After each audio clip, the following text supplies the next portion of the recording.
আজকে ভারতবর্ষের প্রধানমন্ত্রী তিনি নারী শক্তির কথা বললেন। সংসদে দাঁড়িয়ে একই কথা শুনি আমরা, নারী শক্তি।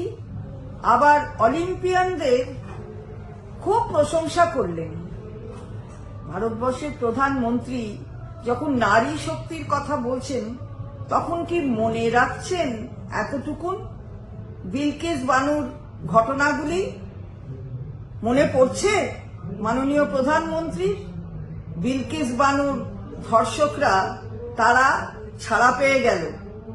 সর্বোচ্চ আদালত তাদের আবার জেলে ঢোকাতে বলা সত্ত্বেও এখনো অবধি তাদের খুঁজে পাওয়া গেল না। কি উত্তর মাননীয় প্রধানমন্ত্রী?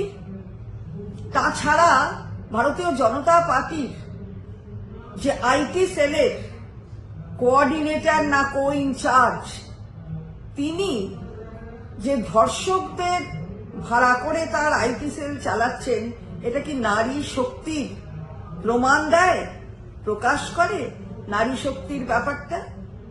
আচ্ছা, এই যে যারা রেসলার, কুস্তিগির, তারা যে এত কিছু আন্দোলনের মধ্যে দিয়ে তাদের প্রতিবাদ সংগঠিত করলেন, তার ফল কি হলো?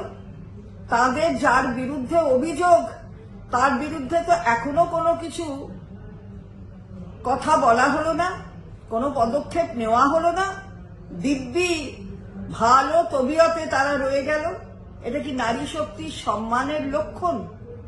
প্রতিদিন প্রতিনিয়ত ভারতীয় জনতা পার্টির যারা নেতৃত্ব, তারা ভারতবর্ষের একমাত্র মহিলা মুখ্যমন্ত্রী, আমাদের নেত্রী, বাংলার মুখ্যমন্ত্রী, তৃতীয়বারের মুখ্যমন্ত্রী, তাকে যে ভাষায় গালাগাল দেয়, তাতে কি প্রমাণ হয়?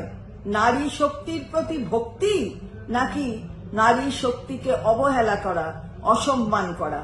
মাননীয় প্রধানমন্ত্রীর কাছে এই প্রশ্নগুলো আমরা রাখলাম।